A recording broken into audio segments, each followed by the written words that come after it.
हरे कृष्ण प्रभु जी दंडवत प्रणाम। हरे कृष्णा। दंडवत प्रणाम से भक्तों के चरणों में क्षमा कीजिएगा, थोड़ा विलंब हो गया। हरे कृष्णा प्रभु जी दंडवत प्रणाम। हरे कृष्ण प्रभु जी दंडवत प्रणाम। हरे कृष्ण। मैं आपको हरे कृष्णा प्रभु जी दंडवत प्रणाम। हरे कृष्ण प्रभु जी दंडवत हरे प्रणाम। कृष्ण प्रभु जी दंडवत प्रणाम। हरे कृष्ण प्रभु जी दंडवत प्रणाम। सभी भक्तों हरे के चरणों कृष्ण में प्रभु जी प्रभु जी दंडवत प्रणाम। सभी भक्तों का चरण में दंडवत प्रणाम। सभी भक्तों के चरणों में दंडवत प्रणाम। आइए आज का सत्र प्रारंभ करेंगे भगवान से प्रार्थनाओं के साथ। जय राधा माधव कुंज बिहारी गोपी जन वल्लभा गिरिवरधारी यशोदानंदन ब्रज जन रंजन यमुना तीरा वनचारी। जय राधा माधव कुंज बिहारी, जय राधा माधव कुंज बिहारी। ओम नमो भगवते वासुदेवाय, ओम नमो भगवते वासुदेवाय, ओम नमो भगवते वासुदेवाय। नारायणं नमस्कृत्यं नरं चैव नरोत्तमं देवीं सरस्वतीं व्यासं ततो जयमुदीरये। नष्टप्रायेषु भद्रेषु नित्यं भागवत सेवया भगवती उत्तम श्लोके भक्तिर्भवति नैष्टिकी। कृष्णाय वासुदेवाय देवकी नंदनाय च नंदगोपकुमाराय गोविंदाय नमो नमः। जय श्री कृष्ण चैतन्य प्रभु नित्यानंदा श्री अद्वैत गदाधर शिवासादि गौर भक्तवृंदा। गुरुवे गुरुचंद्राय राधिकाय तदालये कृष्णाय कृष्ण भक्ताय तद्भक्ताय नमो नमः। मुखं करोति वाचालं पंगुं लंघयते गिरिं यत्कृपातमहं वन्दे श्रीगुरुं नितारिणं श्री परमानन्दमाधवं श्री चैतन्येश्वरम्। हरे कृष्ण कृष्ण कृष्ण हरे हरे, हरे राम राम राम हरे हरे। हरे कृष्णा। आप सभी भक्तों और माताओं का हार्दिक स्वागत है आज की श्रीमद् भागवतम की इस कक्षा में। स्वागतम सुस्वागतम। और हम चर्चा कर रहे हैं श्रीमद् भागवतम स्कंद 1 अध्याय नंबर 11 श्लोक संख्या 37 आज हम पढ़ेंगे। तो 37 नंबर श्लोक मुझे उम्मीद है आप सब पढ़ ही चुके होंगे। जल्दी से 37 नंबर श्लोक ले आते हैं आपकी स्क्रीन पर। जी प्रभु जी पढ़ चुके हैं। थैंक यू वेरी मच प्रभु जी। क्षमा कीजिएगा मैं ज्यादा देर आज नहीं कर पाऊंगा, अभी मुझको जाना होगा 2-3 काम निपटाने के लिए। कोई बात नहीं प्रभु जी। गौर पूर्णिमा जैसे नजदीक आ रही है, थोड़ा सा समय का अभाव रहेगा। प्रभु जी हरे कृष्णा। प्रभु जी चंद्र जी ग्रहण में मूर्ति स्थापना हो सकती है क्या प्रभु जी? 4 तारीख को कर रहे हैं हम, इसीलिए 3 तारीख को चंद्र ग्रहण पड़ गया। अभी प्रभु जी ने 3 बोला ना, तो फिर मेरे दिमाग में एकदम से आया कि चंद्र ग्रहण है 3 का। तो हाँ, 2 को हम अधिवास पूजा कर देंगे, 3 को हमें करनी थी स्थापना, पर 3 तारीख को हम उन्हें रख देंगे अलग से। फिर 4 तारीख को हम जब चंद्र ग्रहण पूरा हो जाएगा। जी जी वैसे धन्यवाद 3 को प्रभु ही जी, करना था, धन्यवाद। प्रभु जी ने गलत नहीं बोला, वो चंद्र ग्रहण के कारण 4 को हो गया। हाँ प्रभु जी तो ठीक बोल रहे हैं, वैसे मेरे हाँ। दिमाग में आया चंद्र ग्रहण। अच्छा, इसीलिए आज आपने चंद्रमा वाला टीका लगा रखा है। नहीं प्रभु जी अपने आप मैं तो रोज लगाती हूँ, ऐसे ही हो जाता है जो भी। ठीक है। शिखा माता क्या खंगाल रही है आज? प्रभु जी दवाई खा रहे हैं, देखिए ना कितनी सारी है, देखिए अभी इसी से एक पेट भर बाकी है। इसी से पेट भर जाता होगा आपका। रोटियां क्या खाती होगी फिर आप? जी प्रभु जी, अब आपने बात छेड़ दी है तो मैं आपसे कुछ मांगूंगी। मेरे बेटे दवाई का तबीयत ठीक नहीं हो रहा है, बहुत दिन से, 1 महीना हो गया। तो आप तो मैं दवाई खाओगे तो चाहती, उसकी तबीयत कैसे ठीक होगी? हाँ तो वही तो बात है, क्या अब उसकी करूँ। दवाई आप खा जाते उसकी हो। जिससे कि मुझे खानी पड़ रही उसकी दवाइयां आप मत खाया करो ना, फिर वो ठीक होएगी। तो वही प्रभु जी 1 महीना हो गया, थोड़ा आशीर्वाद दिला दीजिए सबसे कि जल्दी अच्छा हो जाए। 1 क्या महीने से हुआ वो है? जॉब पे भी नहीं है। क्या क्या प्रॉब्लम हुई है? उसको पैरालाइज हुआ था चेहरे पे पूरे, हाफ ओ, साइड में। और उसकी दवा से ना उसको पूरे बॉडी में ना बड़े बड़े चत्ते चत्ते हो गए हैं और दाने निकल गए हैं बहुत सारे। तो इन्फेक्शन मतलब एलर्जी हो गई है उसको दवाई से। कोई नहीं, सभी लोग भगवान से प्रार्थना करेंगे शिखा माता जी के लिए। हरे कृष्ण महामंत्र जपेंगे सभी। हरे कृष्णा कृष्णा भगवान ठीक रखें।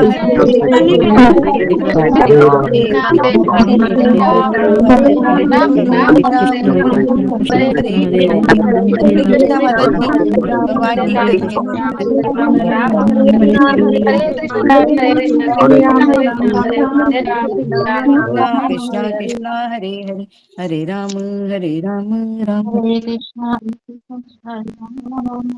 राम हरे हरे। बहुत बहुत धन्यवाद सभी भक्तों का। शिखा माता जी सबने प्रार्थना करी है, जल्दी ठीक हो जी जाएंगे, अब चिंता मत कीजिएगा। धन्यवाद प्रभु जी, सभी भक्तों के चरण कमल में दंडवत प्रणाम। और आप किस चीज की दवाई खा रहे हो? हार्ट का, शुगर का, बीपी का, अरे बाप रे, सब इकट्ठे ही आ गए। सब इकट्ठे आ गए हैं। सब परीक्षा ले रहे हैं शायद। कोई कितना बात कर नहीं, आप सकते गोलियां हैं। ठोको सबकी, सबको भगा हरे दो। हरे कृष्ण, दंडवत प्रणाम। एक विकेट मार दो। एक गोली रेखा माता जी की, एक गोली रुद्र प्रभु जी की, कैप्सूल अशोक चावला प्रभु का। सही बात है। हाँ, एक महाराज जी थे, वो लेक्चर में बोल रहे थे, ये जो 16 माला है, ये ऐसे जैसे 16 गोलियां खाना। जैसे रोज गोली खाओगे तो बचे रहोगे, एक भी दिन गोली छोड़ो तो शिखा माता को समझ में आ रहा होगा एक दिन गोली छोड़ना कितना नुकसानदायक होता है। तो माया, माया जी के, प्रभु जी। है ना, एक भी दिन छोड़ने, माया का जो असर है, माया का जो प्रभाव है, उससे बचने के लिए 16 गोलियां हैं ये रोज ठोकनी होती हैं अपने अंदर। तो एक भक्त को फिर वो बताते हैं कि एक भक्त ने कहा, महाराज अगर 16 गोलियां खा के भी असर ना हो रहा हो तो क्या करें? ये भी बड़ी समस्या है कि हम 16 माला कर रहे हैं पर माया फिर भी। तो महाराज कहते हैं अगर ज्यादा समस्या गंभीर है तो हरिनाम संकीर्तन का इंजेक्शन ठोकना पड़ता है। फिर हरिनाम कीर्तन में चले जाओ, 16 गोलियों से काम नहीं चलता तो इंजेक्शन से काम चलेगा। तो ये हरिनाम संकीर्तन इंजेक्शन की तरह और माला करना गोलियों की तरह है, वो बता रहे थे। एक भक्त ने पूछा कि माला और हरिनाम कीर्तन में से क्या करें, हमारे पास अगर उतना ही समय है और एक जगह पे कीर्तन हो रहा है भगवान का, एक जगह पे हमारी माला बची है। तो उन्होंने बताया ये अंतर होता है कि माला जैसे गोलियों की तरह है और संकीर्तन भक्तों के साथ जो करना है वो इंजेक्शन के समान है। जिसने इंजेक्शन लगवाया उसको पता है तुरंत रिलीफ होता है उससे। तो हरे हमारे, बोल प्रभु जी, हरे सही बात है ना। बोल। आपकी बातें सही है प्रभु जी। आज आप लोग का आशीर्वाद, आप लोग का प्यार, कान्हा जी का आशीर्वाद। माला मेरी कभी कभी छूट जाती है तो मुझे बहुत तकलीफ होती है और मेरा मन चिड़चिड़ हो जाता है, मैं बहुत डिस्टर्ब हो जाती हूँ। लेकिन प्रभु जी बोलते हैं ना कि सृष्टि का रचनाकार जो है वही हमें हिम्मत दे रहे प्रभु जी। मुझे तो उन्हीं ने, मैं हमेशा बोलती हूँ, एक बच्चा है अपने माँ बाप का हाथ छोड़ देगा लेकिन आप मेरा हाथ हमेशा पकड़े रहना। एक वेरी माँ गुड, बाप अगर हाथ पकड़े रहेंगे तो अपने बच्चों का हाथ कभी नहीं छोड़ेंगे। तो प्रभु बिल्कुल जी, सही। हरे कृष्ण, दंडोत प्रणाम। आप सभी का आशीर्वाद है, प्यार है और भगवान का साथ बना है आप लोग के वजह से कि मैं भटक नहीं रही हूँ, अड़ी हूँ अपने जगह पे। तो ये सभी आपका प्रवचन है, आप सभी का सहायता है बहुत मेरे लिए, बहुत सहयोग है मेरे लिए। तो मैं बहुत धन्यवाद करती हूँ आप सभी का। और धन्यवाद कोटि कोटि बार मेरे कान्हा जी राधा रानी का भी, कि जिन्होंने मुझे धन्यवाद हिम्मत। आपका भी जी जी शिखा माता जी, बहुत बहुत धन्यवाद। आप इसी प्रकार से जुड़े रहें और इस प्रेम और सेवा का आनंद लें। तो हम पढ़ रहे हैं श्रीमद् भागवतम। आइए 37वां नंबर श्लोक एक बार मैं पढ़ देता हूँ। तमयं मन्यते लोको यसंगमपि संगिनम् आत्मौपम्येन मनुजं व्याप्रीण्वानं यतो बुधः। तो पिछले श्लोक में हमने क्या पढ़ा था? पिछले श्लोक में भगवान श्री कृष्ण के तत्व की बात हो रही थी कि श्री कृष्ण कभी भी आसक्त नहीं होते किसी भी स्त्री से, किसी भी सुंदरता से, कभी उनको कोई सारोकार नहीं होता। और आगे बता रहे हैं, तम अयम मन्यते लोकः। तम मतलब भगवान कृष्ण को, अयम मतलब ये सब सामान्य लोग, मन्यते लोका, मन्यते मतलब ऐसी मान्यता है उनके बीच में, या मन में ऐसा सोचते हैं, वो क्या मान्यता है? लोकः ही असंगम अपि संगिनम। लोका ही असंगम अपि संगिनम। लोका मतलब बद्ध जीव, ही मतलब निश्चय ही, असंगम अनासक्त अपि के होते हुए, और संगीन मतलब प्रभावित। तो यहाँ पे जैसा कि श्लोक में बताया जा रहा है कि कुछ बद्ध जीव इस प्रकार से सोचते हैं कि उनकी ऐसी मान्यता है कि भगवान भी उन्हीं के जैसे हैं। लोकोयम, लोकः ही, इसी लोक के बद्ध जीव ही हैं भगवान भी। और आगे क्या कह रहे? आत्मा, आत्मा औपम्येना, आत्मा औपम्येना मनुजम व्याप्रीण्वानम यतः अबुधः।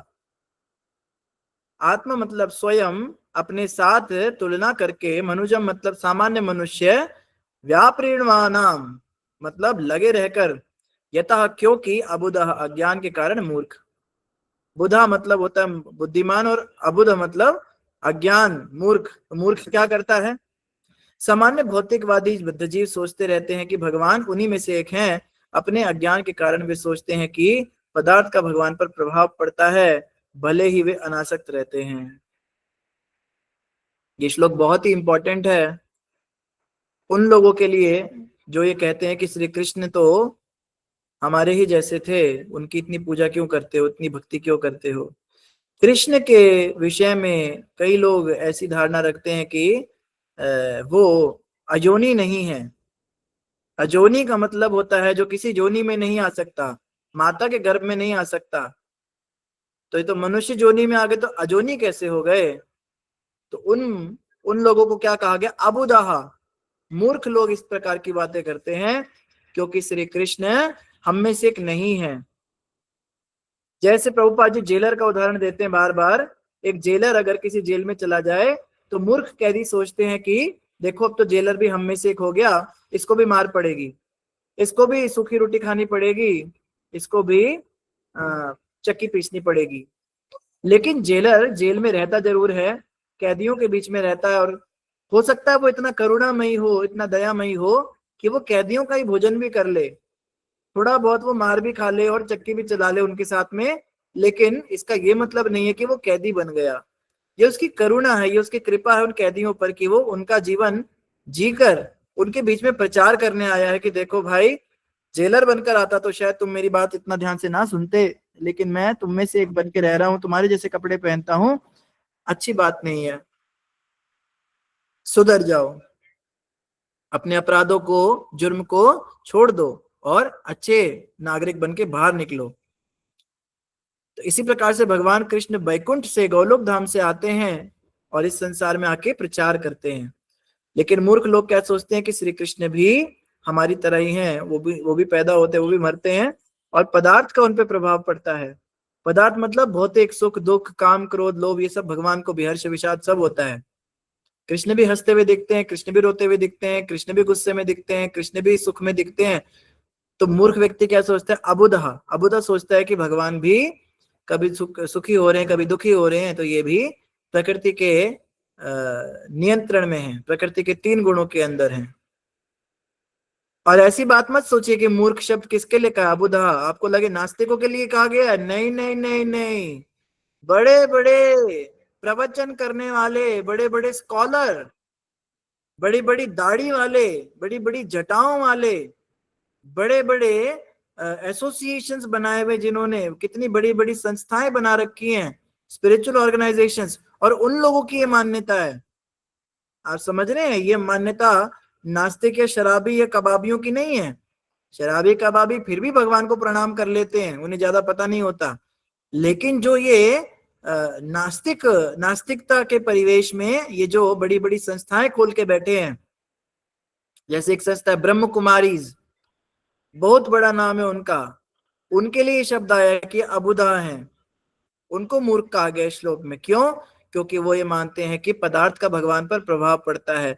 कृष्ण भी रासलीला करते थे क्योंकि कृष्ण की उम्र थी वो काम वासना वाली। बाद में कृष्ण मैच्योर हो गए, फिर उन्होंने वो काम छोड़ दिया क्योंकि वो गलत काम था।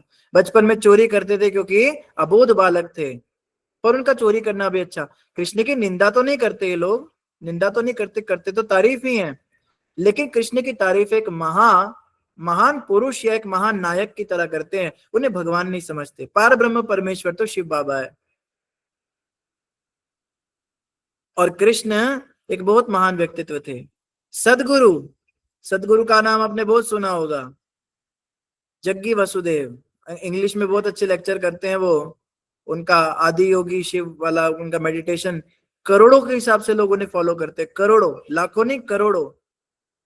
और उनका क्या मानना है? राम कृष्ण क्या है? एक सेट ऑफ एट्रीब्यूट्स हैं, अंग्रेजी में बड़ा अच्छा बोलते हैं वो, एक अच्छे शुभ गुणों की खान है। तो राम कृष्ण की मूर्ति की पूजा मतलब उस व्यक्ति की पूजा नहीं हो रही जो इस दुनिया में आया था राम और कृष्ण बनके। ये पूजा उनके गुणों की हो रही है। उन गुणों की पूजा हम इसलिए करते हैं ताकि वो गुण हम में भी आए। मतलब कि हम में अगर वो गुण आ जाएंगे तो हम भी रामकृष्ण बन जाएंगे। ये मूर्ति किसी व्यक्ति की नहीं है, ये तो गुणों की मूर्ति है। जबकि वास्तविकता क्या है, वो मूर्ति व्यक्ति की ही है, कृष्ण की ही मूर्ति है, राम की ही मूर्ति है। उस मूर्ति की पूजा इसलिए नहीं हो रही है कि कृष्ण के अंदर गुण बहुत थे। अगर कृष्ण में अवगुण भी होंगे तो भी उस मूर्ति की पूजा होगी, क्योंकि हम कृष्ण के व्यक्तित्व की पूजा कर रहे हैं, कृष्ण के किसी सो कॉल्ड गुण या अवगुण की पूजा नहीं कर रहे। कृष्ण अगर पराई स्त्रियों के वस्त्र भी चुरा लेते हैं तो भी हम उनकी पूजा करेंगे, क्योंकि वो परम भगवान हैं। उनको नैतिक होने की आवश्यकता नहीं है अपनी पूजा करवाने के लिए, वो परम भगवान है, इतना ही पर्याप्त है उनकी पूजा करने के लिए। तो ऐसे बड़े बड़े लोग हैं इस दुनिया में जो इस तरह की बातें करते हैं। मायावादी तो सारे ही इस तरह के होते हैं। अब इसमें चारों शंकराचार्यों के नाम आ जाएंगे। आप कहोगे इतने बड़े बड़े नाम लेने की आपकी क्या स्थिति है? तो मेरी कोई स्थिति नहीं, लेकिन ये श्लोक जिस प्रकार से कह रहा है कि सामान्य भौतिकवादी बद्धजीव सोचते रहते हैं कि भगवान उन्हीं में से एक हैं। कृष्ण भी नारायण, मैं भी नारायण, सब नारायण, यही तो उनका फिलॉसफी है। वो एक दूसरे को प्रणाम करते हैं, नमो नारायण। नमो नारायण मतलब हे नारायण आपको नमस्कार है, एक दूसरे को नमो नारायण कहते हैं। वो सबको नमो नारायण, तू भी नारायण मैं भी नारायण। तो फिर देवता नारायण में और इंसान नारायण में क्या अंतर है? बस इतना अंतर है कि वो पहुंच चुका और हम पहुंचने वाले हैं। मतलब भगवान में और जीव में कोई खास अंतर नहीं है, दोनों ही सच्चिदानंद रूप हैं। वो भी नारायण मैं भी नारायण। विवेकानंद की भी यही फिलॉसफी थी। विवेकानंद, रामकृष्ण परमहंस सभी नमो नारायण वाले थे। प्रभुपाद जी इनकी बड़ी भर्त्सना करते हैं। तो जब नमो नारायण का ट्रेंड बहुत ज्यादा बढ़ गया था उस समय पे, श्रीपाद रामानुजाचार्य ने प्रचार शुरू किया वैष्णववाद का, और उन्होंने बताया कि तुम नारायण नहीं, मैं नारायण नहीं, नारायण तो सिर्फ भगवान है, हम जीवात्मा, अहम ब्रह्मास्मि, मैं ब्रह्म हूं और भगवान पर ब्रह्म है। तो उन्होंने क्या कर दिया, ओम नमो नारायण, वो एक दूसरे को ओम नमो नारायण कहने लगे। ओम नमो नारायण मतलब नारायण की जय जयकार हो। जो ओमकार है, ओमकार का मतलब जो ऊपर बैठा नारायण है उसकी जय जयकार है। तो नमो नारायण को उन्होंने ओम नमो नारायण कर दिया। इस प्रकार से उन्होंने इस पे भी एक बड़ा सुंदर एक बात बताते हैं वैष्णव। एक बार एक गांव का व्यक्ति था, बेचारा सीधा साधा सा था। तो गांव में एक बाबा जी आ गए, नदी किनारे बैठा अपनी भैंस साफ कर रहा था।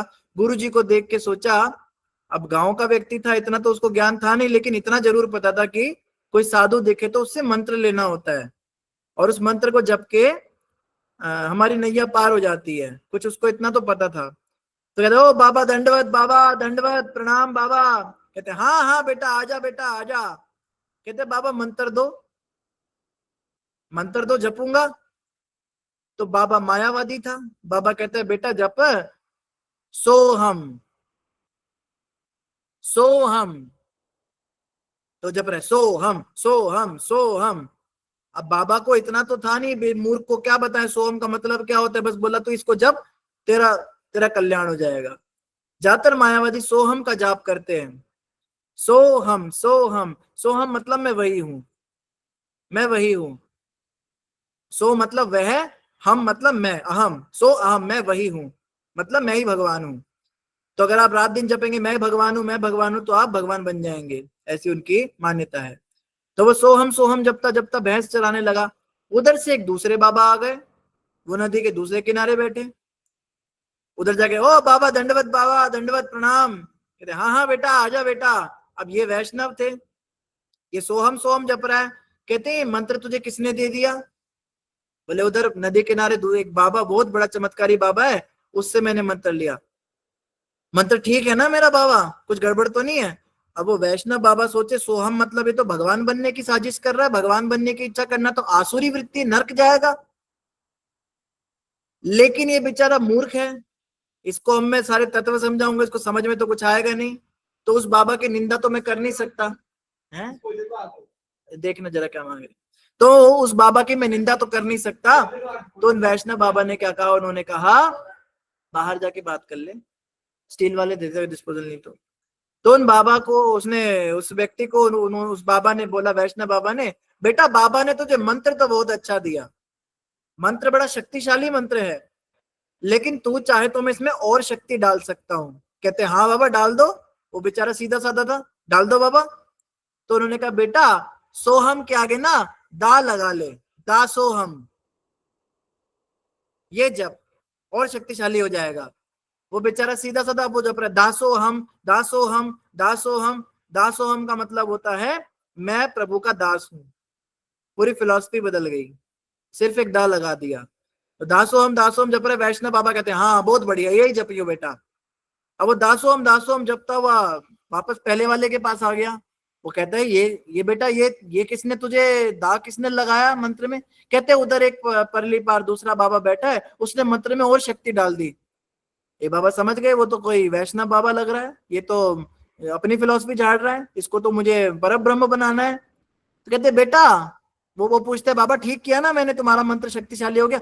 तो उस बाबा ने कहा जब इसने मेरी निंदा नहीं करी तो मैं भी उसकी निंदा क्यों करूं? कहते बेटा बहुत अच्छी बात, शक्ति तो बहुत आ गई उसके अंदर, तेरे मंत्र के अंदर, लेकिन इस मंत्र को और ज्यादा शक्तिशाली बना देता हूं मैं। कहते हाँ बाबा और शक्तिशाली बना दो। वो कहते हैं ये दासोहम तू जप रहा है ना, इसके आगे सा और लगा दे, सदा सोहम, मैं हमेशा वही रहूंगा, सदा सोहम। दासोहम का सदा सोहम हो गया।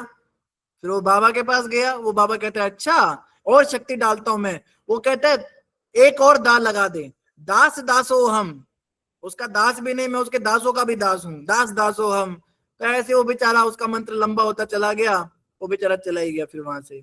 तो ये झगड़ा जो है ये हमेशा से चलता आया है मायावादियों में और वैष्णवों में, कि भगवान को बद्ध जीव समझते हैं, भगवान को भौतिक समझते हैं, भगवान को मानते हैं कि ये भी पदार्थ कण पे प्रभाव पड़ता है। लेकिन वैष्णव मत कहता है कि भगवान कभी भी किसी भी अवस्था में माया से स्पर्श भी नहीं होते, चाहे वो पुरुष का रूप लेकर आए, चाहे वो किसी पशु का रूप लेकर आए। आपको क्या लगता है भगवान सूकर का रूप ले लेते तो क्या भगवान का सुअर बन जाते हैं? भगवान सुअर नहीं बन जाते, भगवान हमेशा भगवान ही रहते हैं, उस रूप को लेकर भगवान लीला करते हैं। तो इसी प्रकार जब भगवान मनुष्य लीला करने आते हैं तो इसका मतलब ये नहीं है कि वो मनुष्य बन गए, वो सिर्फ मनुष्य का अभिनय कर रहे हैं। तात्पर्य पढ़ेंगे, उससे पहले हम वृषाली माता का प्रश्न लेंगे। हरे कृष्ण प्रभु जी, आपके चरणों में प्रणाम, सभी भक्तों को प्रणाम। प्रभु जी ये ओम शांति वाले हैं वो जो शिव बाबा की पूजा करते हैं ना, तो वो शिव बाबा मतलब शिव जी होते हैं क्या? नहीं, शिव जी अलग होते हैं। शिव बाबा ये ब्रह्म ज्योति को शिव बाबा बोलते हैं। ब्रह्म ज्योति जो निराकार है, चिदाकार है, सच्चिदानंदमयी है, सदा रहती है, कभी जिसकी ज्योति कम नहीं होती, समस्त ज्ञान से पूर्ण है, उसी को ये शिव बाबा बोलते हैं। प्रभु जी मतलब मेरी एक चचेरी बहन है, ये करती है ओम शांति का, तो प्रभु जी इनका अगला गंतव्य क्या होता है और वो क्यों यहाँ आकर्षित हो जाते हैं? क्योंकि यहाँ भगवान का तो कुछ नाम भी नहीं है, भगवान को तो कुछ मतलब भगवान का तो कुछ है भी नहीं, तो उनका अगला गंतव्य क्या होता है और ये क्यों आकर्षित होते हैं यहाँ? प्रभु जी पूजा तो भगवान की ही कर रहे हैं, इसमें कोई डाउट नहीं। शिव बाबा एग्जिस्ट तो करते हैं, इनके जो शिव बाबा है वो निराकार ज्योति ब्रह्म ज्योति है। ब्रह्म उपासना करने वाले गलत नहीं है, और शास्त्रों में इनकी व्याख्या भी की गई है कि ये होते हैं। भगवत गीता में भी इनका वर्णन हुआ है, जहां अर्जुन ने भगवान से प्रश्न किया कि जो आपके अव्यक्त निराकार रूप की पूजा करता है या फिर जो आपके साकार रूप की पूजा करता है, दोनों में से कौन आपके द्वारा अधिक बुद्धिमान माना जाता है, कौन सही है कौन गलत? तो वहां भगवान बताते हैं कि जो निराकार रूप में मेरी पूजा करता है उसके लिए मुझे प्राप्त करना बहुत कठिन है, कष्टप्रद है। तो भगवान ने उसको गलत नहीं कहा कि ये रास्ता गलत है या ये एग्जिस्ट नहीं करता है, ये रास्ता भी है। लेकिन कृष्ण कहते हैं कि मेरे साकार रूप की पूजा करने वाले मेरे द्वारा अधिक बुद्धिमान माने जाते हैं। बड़ा क्लियर कट वहां पे निर्णय दिया भगवान ने अपना। तो ब्रह्म उपासना करने वाले जो ये ब्रह्म ज्योति वाले होते हैं, ये खुद को ब्रह्म कुमारी, ये अपने गुरु जी को, वहां तो चलो ठीक है, इनके फिलॉसफी वहां तक तो समझ में आती है कि चलो निराकार ब्रह्म ज्योति भी भगवान कृष्ण की अंग कांति ही है, और उसके ऊपर का इनको ज्ञान नहीं तो ये मानते वही सबसे बड़ी है, उसी को सबसे बड़ी मानेंगे, उसके ऊपर कुछ देखा नहीं। विरजा नदी के ऊपर क्या है? वैकुंठ जगत सदाशिव का लोक, कुछ देखा नहीं, तो ब्रह्म ज्योति को ये सब कुछ मानते हैं, यही सबसे बड़ी है। वहां तक तो चलो हमें भी दिक्कत नहीं थी, लेकिन इन्होंने अपने गुरु जी को ब्रह्मा जी का अवतार बता दिया। ब्रह्मा विष्णु महेश की फोटो जहां भी लगी होती है इनके शिविर में, आप देखेंगे विष्णु और महेश तो आपको पहचाने लगेंगे, ब्रह्मा की जगह इनके गुरु जी का फोटो होगा। परमेष्टि ब्रह्मा बूढ़े से इनके गुरु जी हैं और उनकी पत्नी उनके चरण दबा रही है, तो ये ब्रह्मा और सरस्वती हैं। तो उनकी जितनी बेटियां हैं ये यही कहलाती है ब्रह्म कुमारी। ये पर ब्रह्म की कुमारी नहीं है, ये अपने गुरु जी की ब्रह्मा की कुमारी है। किसका फोन है, हैं? किनका? गुंजन माता का। दिखाओ, क्षमा कीजिएगा प्रभु जी, मैं 1 मिनट में आया।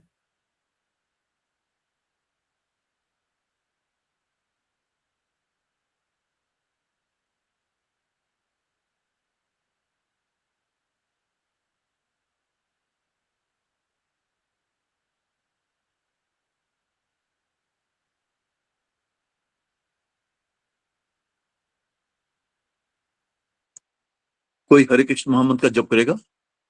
सुधा हरे माता जी कृष्णा कीजिएगा। अशोक प्रभु जी। हरे जी कृष्णा कीजिएगा माता जी। अशोक प्रभु जी। जी माता जी। प्रभु जी, ये जो हम प्रभु जी को वो भेजेंगे पैसे, तो क्या उसकी रिसिप्ट आपको भेजनी है? नहीं माता जी, मेरे को नहीं भेजनी। ग्रुप में स्कैन क्यूआर कोड डाला हुआ है, उस क्यूआर कोड पे भेजनी है, प्रभु जी के नाम से भेजनी है। तो रिसिप्ट भेजनी जरूरी है क्या प्रभु जी? हैं जी? जैसे मैंने भेजा उसकी स्लिप जो आती है ना भेजने की, जो से नहीं उसकी जरूरत नहीं है, बस आपने भेज दिया ठीक सफिशिएंट है। ठीक है, मैंने भेज दिया प्रभु जी। हरे कृष्ण। धन्यवाद माता धन्यवाद। हाँ, क्षमा कीजिएगा। तो ये इनकी कहानी है, इसलिए जो है इनकी गति क्या है, अगर तो ये ब्रह्म उपासना ठीक से करेंगे प्रॉपरली तो ब्रह्म ज्योति में जाके मिल सकते हैं, लेकिन अगर ये अपने परमेष्टि ब्रह्मा की ही कुमारी बनी रहेंगी तो जिधर भी इनके ब्रह्मा जी गए उधर ही इनकी गति होगी। वैशाली माता जी। प्रभु जी, अपने गुरु को ब्रह्मा के मतलब ब्रह्मा के रूप में पूजना ये भी गलत बात नहीं है ना? क्यों गलत नहीं है? क्योंकि गुरु तो वो ज्ञान देता है ना, तो हम तो अपने गुरु को तो ईश्वर के समान पूछते हैं, तो वे ब्रह्मा की जैसे पूछते हैं, तो इसमें गलत बात क्या है प्रभु जी?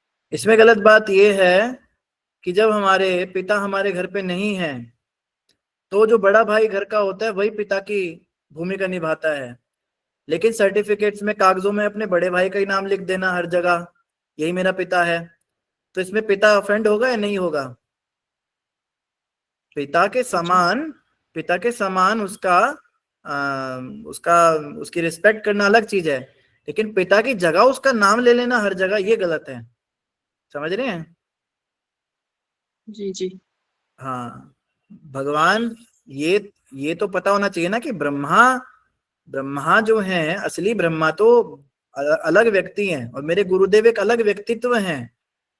वो ब्रह्मा के समान पूजनीय है, लेकिन ब्रह्मा की फोटो हटा के अपने गुरु जी की फोटो चिपका देना विष्णु और महेश के साथ उनको ऑल्टर में, ये इतना अपराध तो हम भी नहीं करते। हम लोग भी गुरु की पूजा करते हैं, हम भी गुरु वंदना करते हैं, हम भी प्रभुपाद जी की वर्शिप करते हैं, हमारे भी मंदिरों में ऑल्टर में सब आचार्य होते हैं, फोटो रखते हैं हम भी गुरु जी की। पर इतना हमारी दृष्टिता नहीं है कि कृष्ण की जगह प्रभुपाद जी को राधा रानी के साथ विराजमान कर दें। ऐसा करेंगे क्या हम? नहीं प्रभु जी। हाँ, बस फिर साक्षाधारित्व इनका क्या मतलब रहा? कृष्ण की जगह आप प्रभुपाद जी का विग्रह बना दो, राधा रानी के साथ वो नाच रहे हैं, तो साक्षाधारित्व इनका तो यही मतलब है ना, तुम ही साक्षाधारी हो। तो कैसे आप समझाएंगे इस बात को वृषाली माता जी? प्रभु जी, हम जो गुरु का सम्मान करते हैं, गुरु को भगवान नहीं समझते मगर भगवान की तरह उनका सम्मान करते हैं। साक्षाधारी का क्या मतलब है? मतलब वो हरि के समान ही है। साक्षात का मतलब होता है हरि ही है।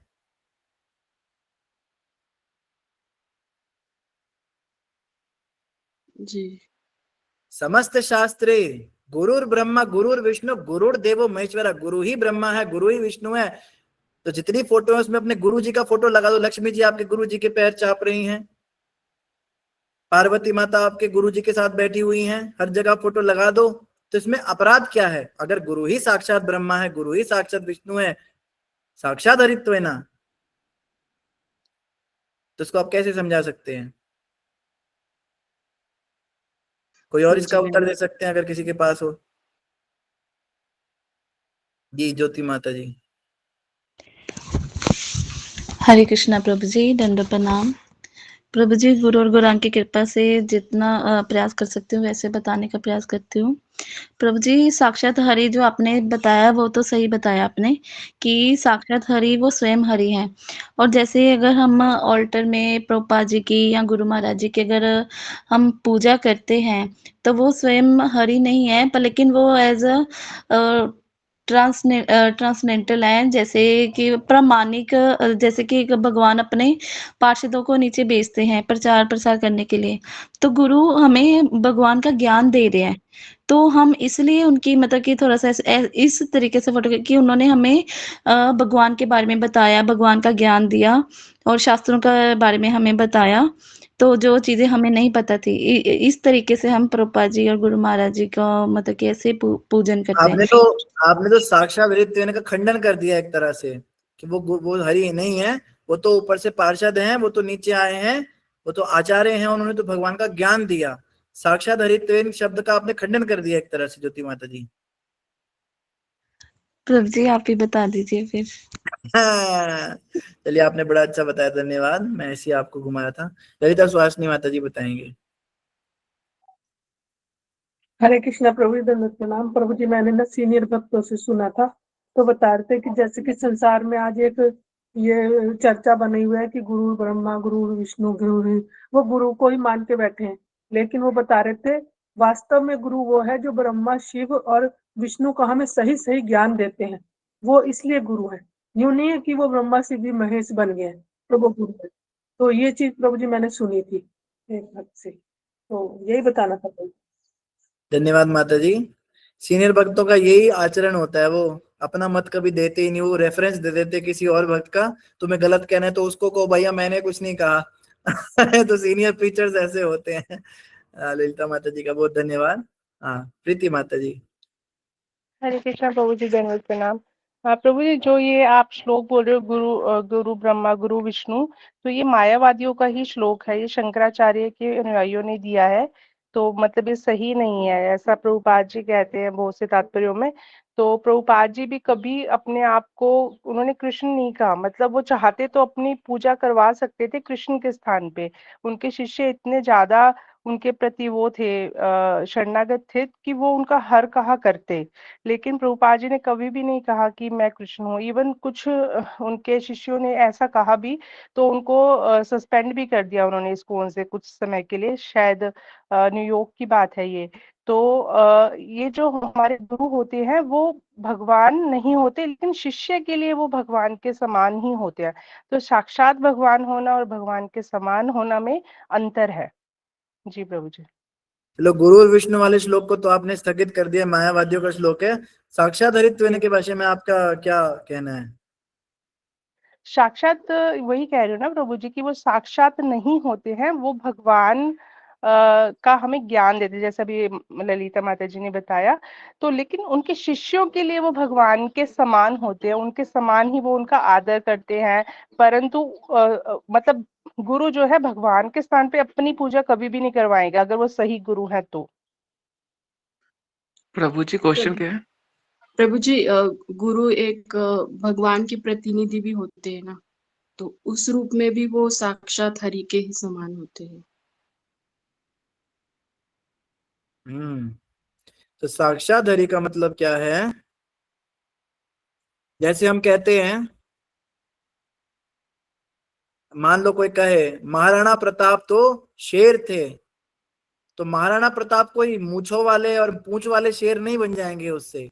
शेर थे का मतलब है शेर जैसे गुणों वाले थे, बिल्कुल शेर थे वो तो। हाँ, झांसी की रानी तो बिल्कुल गिद्ध की नजरों वाली थी, तो यानी कि गिद्ध की आंखें लगा दी थी उनको ऑपरेशन करके। लिटरली अंडरस्टैंडिंग करना ये होता है। किसी की उपमा देना, ये उपमा अलंकार, बेसिकली अलंकारों का आते हैं, अलंकार शास्त्र होते हैं, उसमें अलग अलग अलंकारों का वर्णन होता है। तो एक उपमा अलंकार होता है जो कि उपमा देने के लिए उस व्यक्तित्व के समान उसको बता देता है। अब कृष्ण कहते राधा रानी आप तो चंद्रमा के समान सुंदर लग रही हो, चंद्रमुखी हो, चंद्रमा है आपका मुख। तो इसका मतलब ये थोड़ा ना है कि वो पत्थर का टुकड़ा है उनका मुंह, या तो उसका मतलब है कि कोई जो गुण उसके अंदर है वो गुण आपके अंदर बिल्कुल यथावत वैसा ही दिखता है। शेर जैसे ही गुण आपके अंदर दिखते हैं, चंद्रमा जैसे ही गुण आप में दिखते हैं, तो साक्षात हरित्व का मतलब है हरि के समस्त गुणों को धारण करते हैं आप गुरुदेव, आप साक्षात हरि ही हैं। हरि एक व्यक्तित्व अलग है, आपका व्यक्तित्व अलग है, लेकिन अगर गुणात्मक रूप से देखें तो जितने गुण हरि में दिखते हैं वह सब आप में प्रकाशित होते हैं, इसलिए गुणात्मक दृष्टि से आप हरि ही हैं। तो गुरु को भगवान के समान मानना या ब्रह्मा के समान पूजना गलत नहीं, लेकिन पर्सनैलिटी मिसमैच कर देना कि राधा रानी के साथ जितनी लीलाएं हुई उसमें मेरे गुरुजी ही थे, वो व्यक्तित्व वो नहीं थे, व्यक्तित्व अलग थे, लेकिन वो उनके गुणों को धारण करते हैं, उनके सारे गुण उनके अंदर हैं, इसको कहते हैं साक्षात हरित्व, है ना। और इसीलिए जो है ब्रह्म कुमारी इसकी फिलॉसफी गलत है। प्रभु जी वैशाली। जैसे मतलब वेद व्यास भी हो गया, जैसे मतलब आप कहते हैं ना भगवान की वाणी है ग्रंथ, तो मतलब वेद व्यास है, तो मतलब ये ऐसे ही है ना, वेद व्यास जी क्या मतलब आपने बताया ना हरि तत्व, मतलब है ना, गुण ने मतलब गुण में वेद व्यास जी देखो, दो चीजें होती हैं, गुण होता है, तत्व होता है। बड़ा अच्छा आपने प्रश्न के सुमित प्रभु, इस पे भी थोड़ी चर्चा कर लेते हैं। गुण होता है और तत्व होता है। गुण का मतलब होता है कुछ आदतें या कह लीजिए कुछ क्वालिटीज। तो गुण आपके अंदर मेरे आ सकते हैं। कोई कहेगा आप तो बिल्कुल रुद्रदास जैसी, आप तो रुद्रदास ही हो, या कोई मैं अगर आपके जैसी हरकतें करने लगूं, अरे तुम तो सुमित प्रभु ही हो बिल्कुल। तो गुण मेरे अंदर आपके आ सकते हैं, आपके अंदर मेरे आ सकते हैं, लेकिन तत्व नहीं बदल सकता। तत्व का मतलब होता है तत्व का मतलब क्या होता है, उसकी जाति मतलब जैसे चीनी है, चीनी का एक तत्व है, वो उसकी जाति है मिठास वाली। अब वही तत्व का गुड़ भी उसी तत्व का है, गन्ना भी उसी तत्व का है, रसगुल्ला भी उसी तत्व का है, लेकिन करेला जो है उसका तत्व अलग हो जाता है, करेला कड़वे पदार्थ में आ जाता है। तो तत्व नहीं बदल सकता। चीनी को कभी आप करेला नहीं बना सकते, चीनी को आप रसगुल्ला बना सकते हो, उससे आप गुड़ भी बना सकते हो एक तरीके से। तो एक होता है विष्णु तत्व और एक होता है जीव तत्व। विष्णु तत्व मतलब जात विष्णु होनी चाहिए, मतलब विष्णु, कृष्ण, राम, नरसिंह, वराह, कच्छप, मत्स्य, ये सारे जितने हैं ये गुण इनमें अलग अलग हैं। राम शांत हैं, कृष्ण चंचल हैं, नरसिंह उग्र हैं, वामन शांत हैं, लेकिन गुण अलग अलग, लेकिन तत्व सेम है। तो सब विष्णु तत्व, तो तत्व एक ही है इन सबका, लेकिन गुण अलग अलग हैं। लेकिन गुरु और कृष्ण के केस में क्या हुआ, गुरु जी का तत्व अलग है। गुरु जी गुरु तत्व के, गुरु विष्णु नहीं है, विष्णु जात के नहीं है, वो गुरु जात के गुरु तत्व हैं, और कृष्ण विष्णु तत्व हैं, लेकिन यहाँ पे गुण एक जैसे हो गए। तो सेम गुण होने वाले अलग अलग तत्व के हो सकते हैं, और सेम तत्व होने वाले अलग अलग गुणों के हो सकते हैं। तो जो जीव तत्व है, हम सब जीव तत्व में आते हैं, हम सब आत्मा है, जितनी भी हम आत्मा है हम सब जीव तत्व में आती हैं। तो जीव तत्व का मतलब होता है जो कभी विष्णु नहीं थे ना कभी बन सकते हैं। विष्णु कभी नहीं बना जा सकता, जीव कभी विष्णु नहीं बन सकता। ऐसी कोई साधना नहीं, ऐसी कोई तपस्या नहीं, ऐसी कोई पूजा नहीं, ऐसा कोई वरदान नहीं जो हमें विष्णु तत्व बना दे, हमारा तत्व बदल दे। हम गुणात्मक रूप से विष्णु जैसे बन सकते हैं, लेकिन तत्व रूप से जो हमारी जाति है, जाति आप समझो, अगर कोई व्यक्ति, एग्जाम्पल के तौर पे दे रहा हूं, कोई ब्राह्मण के घर में पैदा हुआ है और कोई क्षत्रिय के घर में पैदा हुआ है, तो इस बात को कोई बदल नहीं सकता। ब्राह्मण अगर कल को लड़ाई करने चला जाए, झगड़ा करे, तो गुणात्मक रूप से वो क्षत्रिय बन जाएगा, लेकिन तत्व ब्राह्मण का ही रहेगा, क्योंकि डीएनए वो चेंज नहीं कर सकता अपना। तो विष्णु का जो डीएनए है वो विष्णु में ही रहता है, जीव का जो डीएनए है वो जीव में ही रहता है। जीव कभी विष्णु नहीं बन सकता, विष्णु कभी जीव नहीं बन सकते। तो ये दो तत्व हैं, विष्णु तत्व और जीव तत्व। इतना समझ में आया। अब गुरु जी की बात करते हैं। गुरु जी ना तो विष्णु तत्व हैं, क्योंकि विष्णु होते तो गुरु जी के चरणों पे भी तुलसी रखते, हम गुरु जी को भी हम मंदिर वैसे ही बनाते, तो गुरु जी के भी चरणों से हम गंगा निकालते, पर ऐसा हम नहीं करते। और गुरु जी जीव तत्व भी नहीं है, क्योंकि गुरु को साधारण मनुष्य समझना तीसरा नाम अपराध है। तो गुरु जी क्या है, वो अलग ही एक गुरु तत्व होते हैं, जो विष्णु तत्व और जीव तत्व के बीच का कोई तत्व, उसको गुरु तत्व बोलते हैं। तो इन्हें तत्व ज्ञान कहते हैं, गुरु तत्व, जीव तत्व, विष्णु तत्व। ऐसे ही और भी कई तत्व होते हैं, जैसे शिव तत्व होता है। शिव तत्व अपना अलग ही एक तत्व है, वो ना विष्णु है, ना गुरु है, ना जीव है, वो अलग ही शिव तत्व हैं। तो कई तरह के तत्व होते हैं। अब तत्व में क्या हुआ, जितने रुद्र आ जाएंगे, ये शंखचूड़ आ जाएगा, जलंधर आ जाएगा, जितने भी हैं भैरव आ जाएंगे, जितने भी ये हैं, ये सब शिव तत्व में आ जाएंगे। और जीव तत्व में सुमित प्रभु आ जाएंगे, कोमलप्रीत माता आ जाएगी, ज्योति माता आ जाएगी, सुनीति माता आ जाएगी, ललिता स्वास्थ्य माता आ जाएगी, हम सब जीव तत्व में आ जाएंगे। तो इसको कहते हैं तत्व का ज्ञान। आपको समझ में आया सुमित प्रभु? हाँ जी प्रभु जी, मैंने पूछा था मतलब वेद व्यास जी फिर किस में है? हाँ, वेद व्यास जी विष्णु तत्व हैं। हाँ जी, ठीक है प्रभु जी। तो वो गुरु जी की तरह नहीं है, क्योंकि गुरु जी तो गुरु तत्व हैं, उनमें तो केवल गुण है भगवान के। पर वेद व्यास क्या है, वो विष्णु तत्व हैं। तो तत्व विष्णु होने की वजह से उनमें चाहे विष्णु के गुण हो चाहे ना हो, वो हमेशा विष्णु ही बने रहेंगे, ऐसा। हाँ जी, ठीक है प्रभु जी। हरे कृष्ण। व्यासम विष्णु रूपाय व्यास रूपाय विष्णवे, ऐसे एक शब्द आते हैं विष्णु सहस्त्र नाम में। तो व्यास जो है वो विष्णु है और विष्णु ही व्यास है, ऐसा। जय कोमलप्रीत माता जी। हरे कृष्णा गुरु जी। वो जो साक्षात शब्द के बारे में अभी बता रहे थे, साक्षात शब्द तुलनात्मक शब्द है, वो तो हमारे गुरुवाष्टकम के अंदर भी है।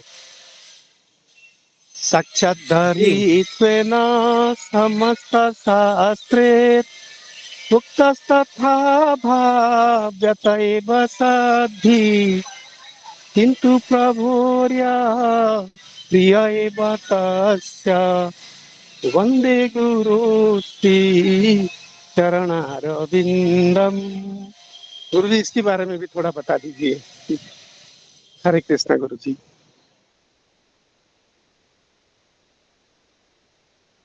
प्रभु जी आप म्यूट हो। प्रभु जी आवाज नहीं आ रही। हाँ, धन्यवाद प्रभु जी, क्षमा कीजिएगा। तो जैसा आपने बताया, इसमें भी यही है, साक्षात धरित्वेन समस्त शास्त्र तो यही कहते हैं कि गुरु जी साक्षात हरि ही है। साक्षात हरि ही है मतलब हरि के सारे गुण गुरु जी में दिखने को मिलते हैं। गुरु जी के अंदर हरि के सारे गुण हैं, लेकिन सारे गुण होने के बावजूद भी क्या है, किंतु प्रभोर्या प्रिय एव तस्य, हम उनको प्रभु का प्रिय ही मानेंगे, प्रभु नहीं मानेंगे। आचार्यों ने ये कहा किंतु शब्द बड़ा इंपॉर्टेंट है। हरि हैं लेकिन तत्व रूप से हरि नहीं है। तत्व रूप से क्या है, किंतु प्रभोर्या प्रिय एव तस्य, प्रभु के प्रिय जन है, ये उनका तत्व है। साक्षात हरि उनका गुण है और प्रभु का प्रियजन होना उनका तत्व है। वो प्रभु के भक्त हैं, भगवान के सेवक हैं, वो सेवक ठाकुर हैं वो ठाकुर जी, लेकिन तत्व से नहीं, वो गुणों से। तो यही जो है इसमें गुरुवाष्टकम का भी भाव है। धन्यवाद अंतराय प्रभु जी, बड़ा अच्छा आपने रिलेट किया जी। कोमल माता जी। ओके, पहले प्रीति माता जी का ले लेते प्रश्न। हाँ प्रीति माता जी। प्रभु जी, जैसे शक्त्यावेश अवतार, जैसे भगवान के बहुत से अवतार है, शक्त्यावेश अवतार, युगा अवतार, मनवंतर अवतार, गुणावतार, तो ये जो व्यासदेव जी ये शक्त्यावेश अवतार में आते हैं जैसे, तो साहित्यिक उसमें मैंने, अवतार जी। हाँ जी, साहित्यिक, और भगवान के शक्त्यावेश, भगवान ने इनमें शक्ति वो आवेशित की है कुछ काम करने के, ग्रंथों के संकलन के लिए। तो जैसे मैंने एक जगह पढ़ा था कि जब वो कार्य पूरा हो जाता है तो भगवान अपनी शक्ति वापस भी ले लेते हैं। तो फिर उस समय क्या फिर वो विष्णु तत्व नहीं रह जाते हैं? मतलब क्या थोड़ा कंफ्यूजन है प्रभु जी। ये आपने थोड़ा पीएचडी का क्वेश्चन पूछ लिया। अभी मैं एलकेजी के बच्चों को पढ़ा रहा था और आपने सीधा पीएचडी का प्रश्न कर दिया, पर आपने अब प्रश्न किया है तो मैं आंसर इसका गुरु महाराज की कृपा से देने का प्रयास करूंगा। पहली बात तो सिंपल, जो नया व्यक्ति सुन रहा है उसको यही समझना है कि विष्णु तत्व अलग है, जीव तत्व अलग है। विष्णु जीव नहीं बन सकता, जीव विष्णु नहीं बन सकता। अब जो हायर स्टडी वाले भक्त हैं उनके लिए प्रश्न उठता है कि फिर शक्त्यावेश अवतार क्या होते हैं। तो शक्त्या आवेश का मतलब ये शक्ति का आवेश आ जाना, शक्ति आवेशित हो जाना। किसी विशेष जीवात्मा को भगवान को शक्ति संचार कर देते हैं कुछ कार्य करने की, तो जब तक वो शक्ति उसके अंदर रहती है तब तक वो व्यक्ति जीवात्मा नहीं रह जाता, वो विष्णु बन जाता है। लेकिन जब उसका काम पूरा हो जाता है तो वो शक्ति भगवान उनसे खींच लेते हैं और वो वापस जीव बन जाता है। अब इसमें समझने वाली बात यह है कि वो जीवात्मा विष्णु नहीं बना है। ये मेरी अपनी अंडरस्टैंडिंग है, मैंने कहीं किसी प्रामाणिक व्यक्ति से नहीं सुना है, मैं गलत भी हो सकता हूं, तो कोई सीनियर डिवोटीज यहाँ पर है, कोई मुझे करेक्ट करे। पर ये मेरी अपनी अंडरस्टैंडिंग है कि जैसे चौंकियां आती हैं, माता आ जाती है, देवता आते हैं किसी व्यक्ति में, पितर आ जाते हैं। इधर साउथ इंडिया में बहुत होता है, ये कोला होता है वहां पे, उसमें देवता आ जाते हैं किसी व्यक्ति में। या कभी कभी हम देखते हैं पंजाब के अंदर बड़ा ये होता है, जगराते होते हैं तो माता आ जाती है किसी माता जी के अंदर। या फिर उत्तराखंड में बहुत देखा हमने, वहां पे देवता प्रवेश कर जाते हैं किसी व्यक्ति में, उसका शरीर हिलने लगता है। तो जिस समय वो देवता की शक्ति, वो देवता पूरे नहीं आ जाते, उसमें सिर्फ कुछ थोड़ी सी शक्ति आती है, पूरे देवता वो सहन भी नहीं कर पाएगा। या किसी में प्रेत का प्रवेश हो जाता है, उसका असर हो जाता है। तो उस समय जो कार्य कर रहा होता है वो व्यक्ति कर रहा होता है या वो देवता कर रहा होता है प्रीति माता जी?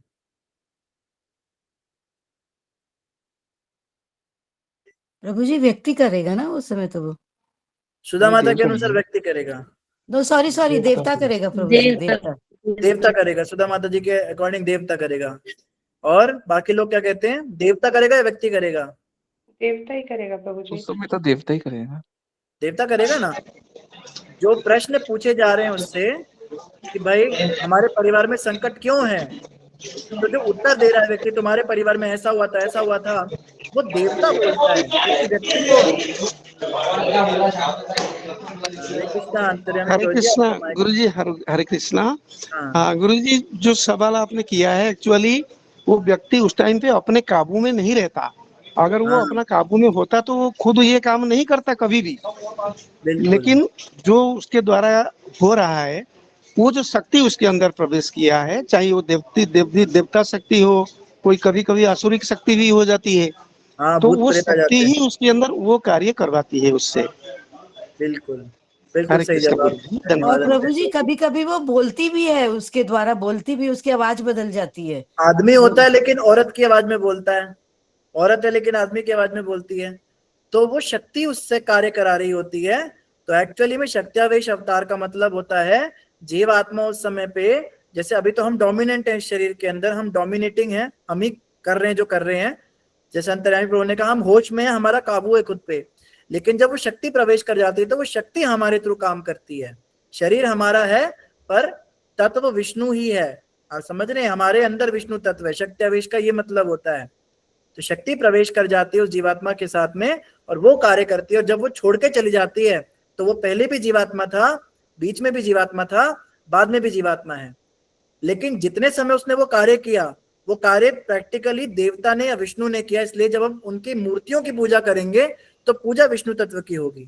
ये थोड़ा पेचीदा है समझना प्रीति माता जी।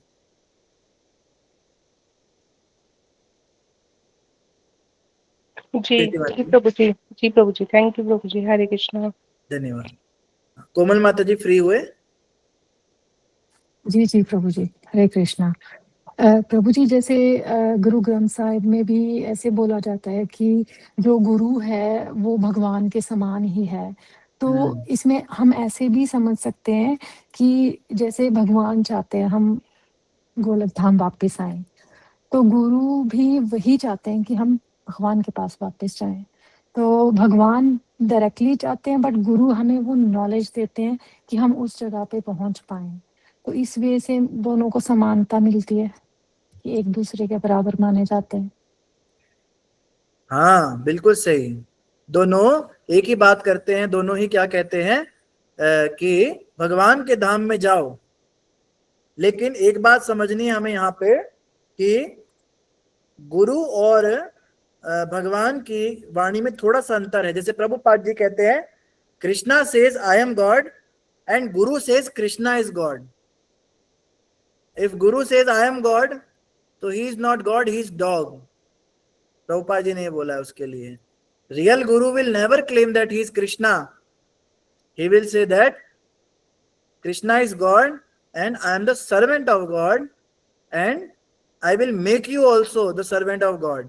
लेकिन जो गुरु कहता है I am God, I will make you God, we are all gods, he is dog. जैसे गुरु ग्रंथ साहिब में आया, मैं ता परम पुरख दा दासा देखण आया जगत तमाशा, जे मोए भगवान अचरे है ते नरक कुंड में जाए है। जो मुझे भगवान कहेगा वो नरक कुंड में गिरेगा। मैं तो परम पुरख का सिर्फ एक दास हूं और इस संसार को देखने आया, उसका तमाशा देखने आया क्या चल रहा है यहाँ पे। तो गुरु कभी, सच्चे गुरु कभी भी अपने आप को भगवान कहकर पूजना नहीं चाहेंगे। ये क्या है, रामकृष्ण की मूर्तियां लगा रही, हटाओ इसको, मेरी फोटो लगाओ यहाँ पे, मुझे अगरबत्ती करो, मेरे को धूप करो, तुम सब पागल हो, मैं ही तो भगवान हूं। ये कहने वाला व्यक्ति क्या है, निपट मूर्ख और माया में फंसा हुआ व्यक्ति। जैसे फल्गु बाबा था, भक्ति विनोद ठाकुर के टाइम पे फल्गु बाबा हुआ था, वो अपनी पूजा करवाता था लोगों से, उसके अंदर शक्ति थी, आग में चला जाता था, जलता नहीं था, हाथ से भभूति निकाल देता था, हवा में उड़ता था, लोगों ने कहे तो भगवान है। अब मैं साईं बाबा का नाम लूंगा तो विवाद हो जाएगा कुछ लोगों को, लेकिन उन्होंने भी एक तरह से भटकाया ही लोगों को, खुद को भगवान बना के पुजवाते थे। उनकी किताब में लिखा है वो अल्लाह अकबर भी जपते थे और कभी कभी राम राम भी करते थे। तो जब उन्हें, लेकिन दूसरों को वो कभी इसकी शिक्षा नहीं देते थे, सबको यही बोलते थे एक मालिक एक मालिक एक मालिक, लोगों ने वो उंगली उन्हीं की तरफ कर दी थी, यही मालिक। तो इस तरह से भटकाने वाले जो गुरु होते हैं ये अनऑथराइज्ड लोग हैं, ये कभी गुरु नहीं हो सकते। सच्चा गुरु कौन है, जो हमेशा अपने आप को भगवान के भक्त के रूप में प्रस्तुत करता है, लेकिन शिष्य को तो उन्हें भगवान के समान ही पूजना चाहिए, भगवान के समान ही मानना चाहिए, ऐसा। जी रंजना माता जी। हरे कृष्णा प्रभु जी, चरणों में दंडवत प्रणाम, सेवा के लिए प्रणाम। प्रभु जी भाई हम मतलब बहुत सारा देखते हैं, मतलब काफी लोग बताते हैं कि हाँ मतलब गुरु को ही वो स्थान देते हैं ज्यादा, मतलब भगवान की तरह पूछते हैं गुरु को, बहुत जैसे सुना भी है और देखा भी है मैंने। लेकिन ये सब प्रभु जी पाखंडी है, मतलब गलत है, कि गुरु हमेशा कृष्ण तत्ववेत्ता होते हैं, और जो प्रामाणिक गुरु होते हैं वो कभी भी अपने आप को भगवान नहीं मानते हैं। जैसे गुरु शिष्य परंपरा जो आ रही है हमारी, जो है प्रामाणिक, तो वो भगवान से ही मतलब वो एकदम खाली हमेशा मतलब भगवान जो कहे उसी को ही मतलब वो हमेशा वही चीज बताते हैं। तो वही प्रामाणिक गुरु, ऑथेंटिक गुरु वही होते हैं प्रभु जी, जो हमें कृष्ण के पास ले जाते हैं, कृष्ण का अपने आप को दास समझते हैं, जो भगवान मतलब हमें अपने को दास के रूप में, मतलब कभी वो नहीं बोलते हैं कि मतलब मेरी पूजा करो। तो हमें वही बिल्कुल सुना सही है, जवाब, मैं वही बिल्कुल सही सुना है। बात है, धन्यवाद। तो तात्पर्य हम कल पढ़ लेंगे, समय काफी हो गया, तो आज के लिए आज्ञा चाहेंगे आदिनारायण प्रभु से। जी प्रभु जी, मैं कहने ही लगा था प्रभु जी, आपने जल्दी जाना था और आप लेट हो गए। धन्यवाद सभी भक्तों का, बहुत बहुत बहुत बहुत धन्यवाद। धन्यवाद प्रभु जी, कृपा करते रहिएगा, बहुत बहुत कृष्णा धन्यवाद। श्रीमद् भागवतम महापुराण की जय, जगत गुरु श्रील प्रभुपाद की जय, गौर भक्तवांश कल्पतरु जय वैष्णव कृपा सिंधु देवस्य पतितनाम पावने वैष्णव गुरु। हरे हरे कृष्णा प्रभु जी, आपका हरे कृष्ण जी, दंडवत प्रभु जी प्रणाम। कृष्ण हरे प्रणाम, कृष्ण। सभी दंडवत को दंडवत प्रणाम। प्रणाम। कृष्ण हरि बोल, सभी को दंडवत प्रणाम। हरे हरि कृष्णा हरे बोल। कृष्ण प्रभु जी, दंडवत प्रणाम। सभी भक्तों का बहुत हरे बहुत धन्यवाद। हरि बोल, हरे कृष्ण सारे भक्तों को चरण हरि में बोल, हरे प्रभु कृष्णा। जी, हरे कृष्णा। सभी भक्तों को दंडवत प्रणाम। हरे कृष्ण प्रभु जी, दंडवत प्रणाम। प्रणाम।